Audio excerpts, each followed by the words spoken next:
सभी को नमस्कार। आप सभी उत्तराखंड से संबंधित छात्रों को आज़ाद ग्रुप की तरफ से, आज़ाद यूपीएससी की तरफ से ढेर सारी शुभकामनाएं आपकी अग्रिम परीक्षाओं के लिए। और आपको बताना है, आपको जानकारी भी हो गई होगी कि लोअर का आपका नोटिफिकेशन आ गया है।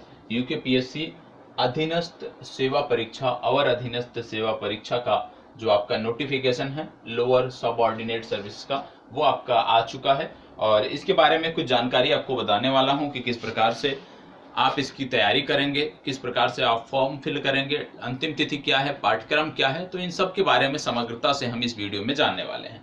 सबसे पहले आपका ये जो नोटिफिकेशन आया है 9 तारीख को आया है, ठीक है। तो सबसे पहले आपको याद रखना है कि कब आया है, 9 अगस्त को नोटिफिकेशन आया है और इसी दिन से फॉर्म फिल करना प्रारंभ हो चुका है। कब तक आप फिल कर सकते हैं फॉर्म, अंतिम तिथि क्या है, 29 अगस्त तक। तो आपके पास लगभग 20 दिनों का समय दिया है आयोग ने। 20 दिनों के समय में आपको फॉर्म फिल करना है। 9 अगस्त से लेकर 29 अगस्त तक आपको फॉर्म फिल करना है और प्रयास करिएगा कि 20 से पहले ही फिल कर दें, क्योंकि लास्ट समय में क्या होता है कि वेबसाइट में समस्या और हो सकता है आपके पास कोई समस्या आ जाए। तो प्रयास यह करिएगा, यदि आपको यह एग्जाम देना है, इस एग्जाम में भाग लेना है, इस परीक्षा में भाग लेना है, तो 20 तारीख तक हर हालत में फॉर्म को फिल कर दीजिए।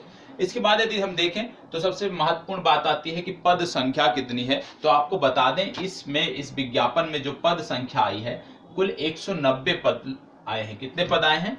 190 पद के लिए ये परीक्षा शुरू हो रही है। और यहाँ पे स्पष्ट शब्दों में आपको देखने को मिल जाएगा, यहाँ पे मैं आपको दिखा दूं तो यहाँ पे स्पष्ट शब्दों में लिखा है कि कुल संख्या 190 है। रिक्तियों की कुल संख्या 190 है। हालांकि हर विभाग में कहीं पे कुछ ज्यादा रिक्तियां हैं, कहीं पे कुछ कम है। जैसे राजस्व विभाग की यदि हम बात करें, राजस्व विभाग पोस्ट है नायब तहसीलदार की, कुल 35 पद हैं। और इनमें से 35 पद में से 22 सामान्य के लिए, 6 अनुसूचित जाति के लिए, 0 अनुसूचित जनजाति के लिए, अन्य पिछड़ा वर्ग के लिए 4 और आर्थिक रूप से कमजोर के लिए 3 सीटें यहाँ पे आरक्षित की गई हैं। तो ये तो बात की बात है, हमें ये याद रखना है कि भाई जनरल के लिए 35 पद है। हमें इस 35 में अपना प्रयास करना है, चाहे जिस कैटेगरी में हम आते हैं, हमें ये प्रयास करना है कि हम उस लायक अंक प्राप्त करें। हमारा लक्ष्य ये होना चाहिए कि हम जनरल कैटेगरी का जो कट ऑफ जाता है, जनरल कैटेगरी की जो रिक्तियां हैं, उस पर हम अपना चयन करा सकें। इसके बाद गृह विभाग आता है। उप कारापाल का पद जो है, डिप्टी जेलर का 27 पद यहाँ पे दिया है। पूर्ति निरीक्षक, सप्लाई इंस्पेक्टर के 28 पद यहाँ पे दिए हुए हैं। इसके बाद यदि हम बात करें तो विपणन निरीक्षक, मार्केटिंग इंस्पेक्टर के 50 पद यहाँ पे दिए हुए हैं। श्रम विभाग की बात करें, लेबर डिपार्टमेंट की, तो यहाँ पे श्रम प्रवर्तन अधिकारी 9 पद दिए हुए हैं। आबकारी निरीक्षक की बात करें तो एक्साइज इंस्पेक्टर की जो है 10 पद यहाँ पे दिए हुए हैं। पंचायती राज विभाग की बात करें तो कर निरीक्षक के 2 पद दिए हुए हैं। ज्येष्ठ गन्ना विकास निरीक्षक 2 पद दिए हुए हैं। गन्ना विकास निरीक्षक के 23 पद और खंड सारी निरीक्षक के 4 पद आपको देखने को मिल जा रहे हैं। तो ये जो कुल पद दिए हुए हैं, बाद में इसके बाद आप नोटिफिकेशन में देखोगे। और यह नोटिफिकेशन मैं आपको, जो टेलीग्राम ग्रुप है हमारा, जिसके डिस्क्रिप्शन आपको वीडियो में मिल जाती है, वीडियो का जो डिस्क्रिप्शन होता है उसमें टेलीग्राम की लिंक मिल जाती है। उस टेलीग्राम की लिंक पे आपका नोटिफिकेशन मैं शेयर कर दूंगा, आप जाकर नोटिफिकेशन वहां से देख सकते हैं। अब इसमें देखेंगे तो यहाँ पे कुल पदों में, जैसे ये नायब तहसीलदार का 35 पद है, तो इसके लिए क्या योग्यता होनी चाहिए, वो सारी चीजें यहाँ पे दी हुई हैं। तो आप सब इसको स्वयं से भी देख सकते हैं कि किस प्रकार से स्नातक योग्यता, जो भी पद निकले हैं सबके लिए मिनिमम जो योग्यता है वो स्नातक की है, ये आप सबको पता होना चाहिए। तो कुल पद संख्या हमें पता होना चाहिए, प्रकाशन की तिथि क्या थी, अंतिम तिथि क्या है, ये हमें पता होना चाहिए। इसके बाद सबसे महत्वपूर्ण आता है कि भाई पाठ्यक्रम क्या है, इसका पाठ्यक्रम क्या है। तो आइए पाठ्यक्रम को हम देख लेते हैं, क्योंकि पाठ्यक्रम ही सबसे महत्वपूर्ण है कि क्या चीजें हमें पढ़नी है जब हम फॉर्म फिल कर देते हैं। तो सबसे पहले आप ये देख लीजिए कि इसके लिए जो सेंटर बनाए गए हैं, कुल 17 सेंटर बनाए गए हैं। इन 17 सेंटरों में से आपको किसी एक का चयन करना होगा जब आप फॉर्म फिल करेंगे। हल्द्वानी है, हरिद्वार है, रुड़की है, देहरादून है, ऋषिकेश है, पौड़ी गढ़वाल है, श्रीनगर है, अल्मोड़ा है, उधम सिंह नगर है, इसके बाद खातिमा है, इसके बाद बागेश्वर, चंपावत, उत्तरकाशी, टेहरी गढ़वाल, रुद्रप्रयाग, चमोली और पिथौरागढ़, ये कुछ शहर दिए हुए हैं जहां पे इनकी परीक्षाएं कराई जाएंगी। कुल 17 दिए हुए हैं और निश्चित रूप से 17 शहर हैं, पर्याप्त हैं, ठीक है। अब इसकी बात कर लेते हैं हम अपने पाठ्यक्रम की। तो पाठ्यक्रम में क्या चीजें दी हुई हैं? सबसे पहले आप जानते हो कि लोअर पीसीएस है, लेकिन यहाँ भी आपको प्री और मेंस दोनों देना होता है। Pre plus mains pre plus mains दोनों देना है यहाँ पे। अब प्रारंभिक परीक्षा जो आपकी प्री है उसमें क्या क्या चीजें हैं, ये आपके प्रारंभिक परीक्षा वस्तुनिष्ठ प्रकार की होगी। सबसे पहले बता दिया कि प्रारंभिक परीक्षा जो है ये वस्तुनिष्ठ प्रकार की होगी। अब वस्तुनिष्ठ प्रकार की यदि परीक्षा है तो इसमें क्या क्या चीजें और दी गई हैं। विषय सामान्य अध्ययन एवं सामान्य बुद्धि परीक्षण, सामान्य अध्ययन एवं सामान्य बुद्धि परीक्षण 150 अंक इसके लिए निर्धारित किए गए हैं। समय है 2 घंटे और प्रश्नों की संख्या 150, मतलब 150 प्रश्न होंगे, 150 अंक के होंगे और समय आपको 120 मिनट का समय यहाँ पर मिलने वाला है। तो यदि हम देखें, यदि हम अपने आप को मैनेज नहीं कर पाते हैं तो ये समय एक प्रकार से देखें तो कम है। ठीक है, तो इसमें क्या होना चाहिए कि हम अपनी तैयारी को इस प्रकार रखें, हम लगातार टेस्ट में ज्वाइन रहें, लगातार हम टेस्ट देते रहें, जिससे हमारा जो रिदम है वो हमारा बना रहे और हमें कोई समस्या ना देखने को मिले प्रारंभिक परीक्षा में, विशेषकर समय को लेकर। ठीक है, इसके बाद जब बात करते हैं मुख्य परीक्षा की, तो यहाँ पे आप देख रहे होंगे मुख्य परीक्षा में यहाँ पे 2 प्रश्न पत्र दिए गए हैं। मुख्य परीक्षा में 2 प्रश्न, एक तो सामान्य अध्ययन का हो गया, ठीक है, और ये 200 अंक की परीक्षा है। समय 3 घंटे इसके लिए दिए गए हैं और प्रश्नों की संख्या 20 है। अब अगर प्रश्नों की संख्या 20 है तो आप समझ सकते हैं कि परीक्षा क्या है, लिखित परीक्षा है, विषय परक परीक्षा है। ठीक है, जैसे आप मेंस देते हो, पीसीएस अपर का मतलब मेंस देते हो, उसी प्रकार से। इसी प्रकार इसमें निबंध एवं आलेखन का एक खंड है, ये भी 200 अंकों का है। समय 3 घंटे है इसके लिए और प्रश्नों की संख्या यहाँ पर 5 है। ठीक है, प्रश्नों की संख्या कितनी है, 5 है। तो ये भी आपको देखना है और यहाँ पे साफ साफ लिखा हुआ है निबंध एवं आलेखन के प्रश्न पत्र में न्यूनतम 35% अंक प्राप्त करना अनिवार्य है। मतलब जो निबंध का खंड है वो अनिवार्य है 35% उसमें लाना। कहने का मतलब है यदि 200 अंकों का पेपर है तो 70 अंक लाना आपके लिए अनिवार्य है। 70 से यदि आप कम लाते हैं तो आप इस परीक्षा से बाहर माने जाएंगे। क्या साक्षात्कार है? जी हाँ, व्यक्तिगत साक्षात्कार भी इसमें है और इसके लिए 50 अंक अधिकतम दिए गए हैं। और जितने साक्षात्कार में जितने अंक कम होते हैं हमें उतना बेहतर होता है छात्रों के लिए कि किसी भी प्रकार की इसमें गलतियां नहीं हो सकती। किसी भी प्रकार की आप कह सकते हैं कि इसमें जातिवार हो गया, क्षेत्रवार हो गया, तो इस तरह के जो आयोग के सदस्य होते हैं इस तरह की गतिविधियों में संलिप्त नहीं होते। नहीं तो अक्सर आपको आता है यदि साक्षात्कार ज्यादा अंकों का होता है तो समस्या होती है कि भाई हो सकता है कुछ लोगों का लिंक रहा हो, कुछ लोगों के संबंध रहे हो तो उनको साक्षात्कार में ज्यादा नंबर मिल गए हों, और यदि वो मुख्य परीक्षा में भी कम नंबर पाते हैं, कम अंक अर्जित करते हैं तो भी साक्षात्कार के बल पर वो क्वालिफाई कर जाते हैं। लेकिन जहाँ पे कम अंक होते हैं निश्चित रूप से वहां पे जो मेहनती छात्र होते हैं वही आगे जाते हैं और ये बेहतर भी है। तो 50 अंकों का साक्षात्कार है, ये आपने देख लिया।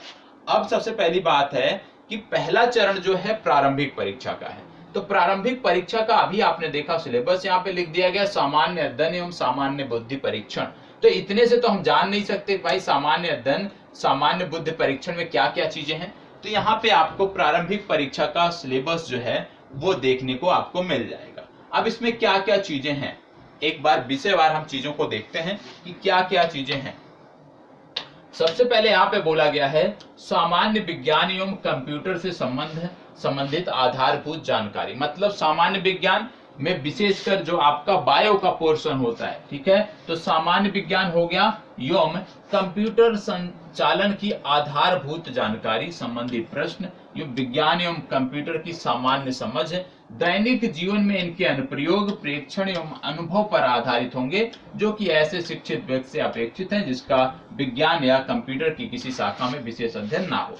मतलब कि जो ये प्रश्न होंगे जरूरी नहीं है कि आप विज्ञान का कभी अध्ययन किए हों, जरूरी नहीं है कि आप साइंस साइड से आगे पढ़े हों, अपनी शिक्षा ग्रहण किए हों। यदि आप कला वर्ग से भी आपने शिक्षा ग्रहण किया है तो ये प्रश्न उस प्रवृत्ति के होंगे कि आप आसानी से इनको हल कर सकते हैं। मतलब दैनिक जीवन से जुड़े हुए प्रश्न होंगे। दैनिक जीवन से जुड़े हुए प्रश्न का मतलब जैसे विभिन्न रोगों से संबंधित प्रश्न पूछ लिए जाते हैं, ठीक है। इसके बाद कंप्यूटर में यदि हम देखें तो कंप्यूटर सॉफ्टवेयर से संबंधित, कंप्यूटर हार्डवेयर से संबंधित प्रश्न पूछ लिए जाते हैं। तो कहने का मतलब है यहाँ पे कि कंप्यूटर की बेसिक जानकारी होनी चाहिए और कंप्यूटर के साथ साथ विज्ञान की भी बेसिक जानकारी आपको होनी चाहिए।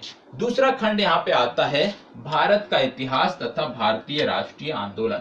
अब भारत का इतिहास अपने आप में बहुत बड़ा है। यदि हम देखें प्राचीन काल मध्यकाल। तो इसमें क्या क्या चीजें दिया हुआ है, दिया है भारत का इतिहास तथा भारतीय राष्ट्रीय आंदोलन के अंतर्गत प्रश्न, कहां से, प्राचीन से, मध्यकालीन इतिहास से एवं आधुनिक भारतीय इतिहास के राजनैतिक, सामाजिक, आर्थिक एवं सांस्कृतिक पहलुओं। 4 टॉपिक इसमें दिए हैं, आधुनिक भारत के राजनैतिक, सामाजिक, आर्थिक, सांस्कृतिक। लेकिन आप यदि देखेंगे तो इन्हीं 4 पहलुओं के यदि आप अध्ययन करते हैं तो पूरा आधुनिक भारत समाप्त हो जाता है। तो इसमें क्या है, यदि आप समझने का प्रयास करें तो पूरा प्राचीन भारत आपको पढ़ना है, पूरा मध्यकालीन भारत पढ़ना है और संपूर्ण आधुनिक भारत का आपको अध्ययन करना है। इसके बाद क्या है, भारत के स्वतंत्रता आंदोलन, राष्ट्रवाद के विकास एवं स्वतंत्रता प्राप्ति पर आधारित होंगे। मतलब स्वतंत्रता आंदोलन को अलग एक टॉपिक के रूप में इन्होंने दिया है। मतलब स्वतंत्रता आंदोलन को भी हमें ध्यान से अच्छे से पढ़ना है, क्योंकि इस पाठ्यक्रम में एक अलग टॉपिक के रूप में स्वतंत्रता आंदोलन अंकित है। अन्यथा इसको भी इतिहास में हम अंकित कर सकते थे, आधुनिक भारत के इतिहास में इसको हम पढ़ सकते थे। ठीक है, तो कहने का मतलब इतिहास में हमें पूरा पढ़ना है, प्राचीन भारत, मध्यकालीन, आधुनिक, लेकिन सबसे ज्यादा फोकस जो करना है वो आधुनिक भारत पर करना है, क्योंकि भारत के स्वतंत्रता आंदोलन को एक अलग टॉपिक के रूप में यहाँ पे दिया गया है।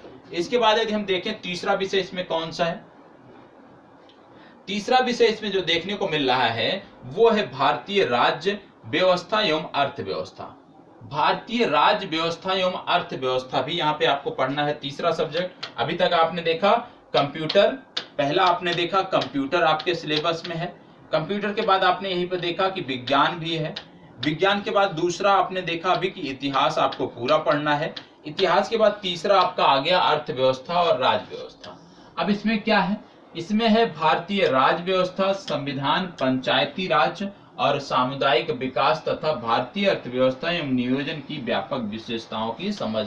ठीक है, तो कहने का मतलब इसमें आपको पॉलिटी भी पढ़नी है अच्छे से और इकोनॉमिक्स भी पढ़नी है। ठीक है, इसके बाद आता है भारत का भूगोल एवं जननांकीय। इसमें क्या है, इसके अंतर्गत प्रश्न भारत के भौगोलिक पारिस्थितिकीय और सामाजिक, आर्थिक, जननांकीय पक्षों की समझ पर आधारित होंगे। मतलब भारत का भूगोल आपको अच्छे से पढ़ना है। ठीक है, अब अगर भारत का भूगोल भी आपने देख लिया, फिर आपके पास क्या बचता है इसमें, फिर आपका आता है समसामयिक। अब इसमें एक चीज याद रखिएगा कि अभी तक जो आपने देखा है उसमें विश्व भूगोल की बात नहीं हुई है, तो पाठ्यक्रम की हमें बेहतर समझ होनी चाहिए। अभी तक यहाँ पे क्या बात हुई है, भारत के भूगोल की, विश्व भूगोल की बात अभी तक नहीं आई है। ठीक है, फिर इसके बाद अगला आता है समसामयिक घटनाएं, करंट अफेयर से संबंधित प्रश्न है, और इसमें बोला गया है कि उत्तराखंड से संबंधित प्रश्न भी होंगे और राष्ट्रीय घटनाक्रम से संबंधित प्रश्न भी यहाँ पर आपको देखने को मिलेंगे, जिसमें खेल कूद पर बेहतर जानकारी आपको होनी चाहिए। मतलब खेल कूद से भी संबंधित प्रश्न आपको देखने को मिलेंगे। इसके बाद आपका आता है उत्तराखंड विशेष, मतलब उत्तराखंड का इतिहास। उत्तराखंड का इतिहास हमें पूरा पढ़ना है। ठीक है, उत्तराखंड की संस्कृति हमें पूरा पढ़ना है, उत्तराखंड का भूगोल पूरा पढ़ना है, उत्तराखंड की आर्थिक और राजनीतिक व्यवस्था हमें पूरी पढ़नी है। ठीक है, इसके बाद यदि हम देखें तो आपको देखने को मिलेगा आर्थिक एवं प्राकृतिक संसाधन। ठीक है, कहने का मतलब है कि सबसे पहले आपको 3 विषय जो आपके हैं कोर सब्जेक्ट वो पढ़ने हैं। कौन कौन से,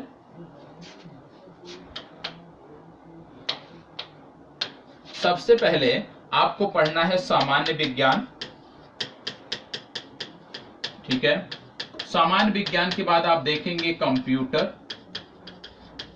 ठीक है, ये आपका एक हो गया। दूसरा खंड आपका था इतिहास का, और इतिहास में 3 भाग थे, प्राचीन, मध्यकालीन और आधुनिक भारत का इतिहास। इसके बाद आपका तीसरा था अर्थव्यवस्था और राज्य व्यवस्था। ठीक है, इसके बाद आपका चौथा खंड था भारत का भूगोल, भारत का भूगोल। ठीक है, ये 4 खंड थे जो आपको बेहतर ढंग से करने हैं। ठीक है, यहाँ पे आपको विश्व भूगोल नहीं पढ़ना है, याद रखिएगा, क्योंकि विश्व भूगोल आपके पाठ्यक्रम में नहीं दिया हुआ है। ठीक है, भारत का भूगोल पढ़ना है। इसके साथ साथ उत्तराखंड पर आपको फोकस करना है। उत्तराखंड का इतिहास, उत्तराखंड का भूगोल, उत्तराखंड की अर्थव्यवस्था, उत्तराखंड की राज्य व्यवस्था, मतलब उत्तराखंड से संबंधित संपूर्ण अध्ययन आपको पढ़ना है। तो कहने का क्या मतलब है कि सबसे ज्यादा हमें फोकस उत्तराखंड विशेष पर करना है, मतलब यदि हम 4 घंटे अपनी पढ़ाई करते हैं तो 2 घंटे उत्तराखंड विशेष पे और 2 घंटे में अन्य सारी चीजें हम देखेंगे, क्योंकि उत्तराखंड का सबसे ज्यादा वेटेज है, तो उत्तराखंड विशेष हमें सबसे बेहतर ढंग से पढ़ना है और उसके बाद अपना जो समय देना है वो दूसरे खंड पर देना है, जिसमें सामान्य विज्ञान आता है, इतिहास आता है, अर्थव्यवस्था, राज्य व्यवस्था, भारत का भूगोल और कंप्यूटर आता है। तो इतनी बेसिक जानकारी है जो आपको करना है। ये तो हो गया आपके प्रारंभिक परीक्षा के सिलेबस, प्रारंभिक परीक्षा की बातें। अब बात आती है मुख्य परीक्षा की। प्रारंभिक परीक्षा के बाद आता है मुख्य परीक्षा। मुख्य परीक्षा में आप देख रहे होंगे मुख्य परीक्षा विषय परक है, सामान्य अध्ययन में क्या क्या चीजें होंगी। इस प्रश्न पत्र में 20 प्रश्न होंगे, प्रत्येक प्रश्न 10 अंक का होगा, सभी प्रश्न अनिवार्य हैं और उत्तर सीमा कितनी है, 100 शब्द है। हमें यूपीएससी की तरह 250 शब्द 200 शब्द नहीं लिखने हैं, हमें 100 शब्द लिखने हैं, मतलब आप 80 से 100 के बीच में लिख सकते हैं। अब इसमें देखिए क्या क्या चीजें हैं। अंतरराष्ट्रीय, राष्ट्रीय एवं राज्य के महत्व की समसामयिक घटनाएं, मतलब इसमें यदि आप देखो तो इसके अंतर्गत राष्ट्रीय महत्व की घटनाएं जैसे गठबंधन सरकार व्यवस्था, आर्थिक उदारीकरण, आर्थिक मंदी, क्षेत्रीय अतिवाद, पृथकवादी आंदोलन, नक्सल, माओवाद, सलबा जुडुम, राष्ट्रीय सुरक्षा। कहने का मतलब कि इसमें यदि हम देखें तो इसमें पॉलिटी भी आ गई, इसमें इंटरनल सिक्योरिटी भी आ गई, इसमें साइंस टेक भी आ गया, जो समसामयिक संदर्भों में चल रहा है वो सारी चीजें देखने को मिल रही है। इसके बाद खेल कूद में विश्व, भारत एवं उत्तराखंड के महत्वपूर्ण खेल कूद, पुरस्कार और संबंधित व्यक्ति। भारत के इतिहास में यदि हम देखें तो भारत के प्राचीन, मतलब इतिहास तो पूरा एक बार फिर से जो प्रारंभिक परीक्षा में है वही मुख्य परीक्षा में भी देखने को मिल रहा है। राज्य व्यवस्था में भी देखें तो आपको वही चीजें देखने को मिल रही हैं जो हमने प्रारंभिक परीक्षा में देखा था, ठीक है। इसके बाद आपको भारत का भूगोल यहाँ भी पढ़ना है जो आपने प्रारंभिक परीक्षा में पढ़ा था, और उसी प्रकार यहाँ पे एक टॉपिक आपका और आ जाता है, सामान्य विज्ञान के साथ साथ पर्यावरण आपका आ जाता है। तो पर्यावरण को हम भूगोल से जोड़कर पढ़ सकते हैं। तो कहने का मतलब है कि जो ये आपका पाठ्यक्रम है, जो आयोग ने पाठ्यक्रम दिया है, बहुत ही अच्छा पाठ्यक्रम है, ठीक है। इसमें आपको क्या क्या पढ़ना है आपने देख लिया, क्या नहीं पढ़ना है वो आपने देख लिया। अब आपको इसी आधार पर अपनी तैयारी करनी है। सबसे ज्यादा समय उत्तराखंड विशेष पर देना है, उत्तराखंड राज्य विशेष पर देना है। यदि आप उत्तराखंड राज्य विशेष पर सबसे ज्यादा फोकस कर ले जाते हैं तो निश्चित रूप से आपको किसी भी प्रकार की समस्या नहीं होगी।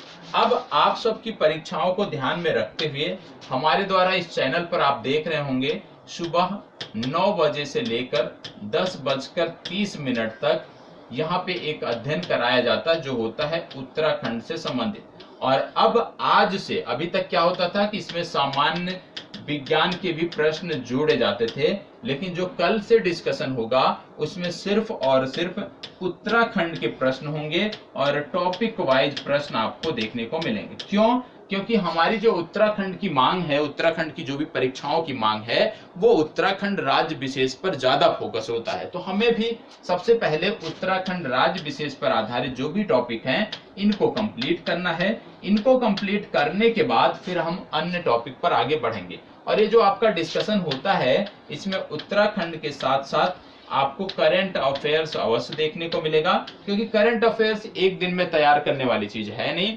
रेगुलर जब हम साथ बने रहते हैं तो वो चीजें हमारी विधिवत रहती हैं, क्योंकि हमारी मुख्य परीक्षा में भी करंट अफेयर्स पूछा जा रहा है, ठीक है। तो ये सारी चीजें हैं। तो प्लीज जो लोग तैयारी करना चाहते हैं उत्तराखंड राज्य विशेष की, ठीक है, तो आप कृपया 9 से 10:30 के बीच में लाइव सेशन से जुड़े। और ये लाइव सेशन जो आपका होता है बहुत ही डिटेल्ड में कराया जाता है। एक एक प्रश्न पर 2-3 मिनट का समय दिया जाता है। उससे संदर्भित जो भी विभिन्न पक्ष होते हैं, विभिन्न पहलू होते हैं, उन सब पहलुओं का अध्ययन कराया जाता है डिटेल में। तो आपको जुड़ना अनिवार्य है यदि आप इसको क्वालिफाई कराना चाहते हैं। तो 9 से 10:30 के बीच में लाइव सेशन होता है।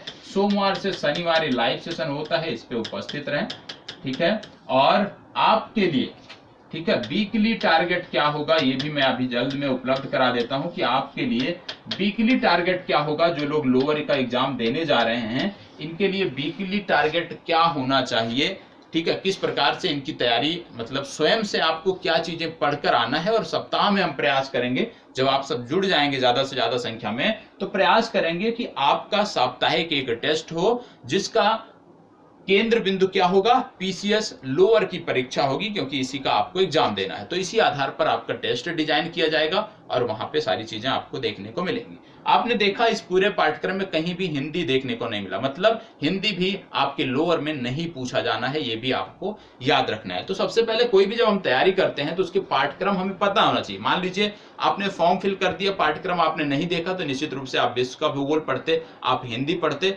और आपका फालतू में पर्याप्त समय जो है वो निकल जाता। तो हमें क्या करना है, सबसे पहले पाठ्यक्रम आप चिपकाइए।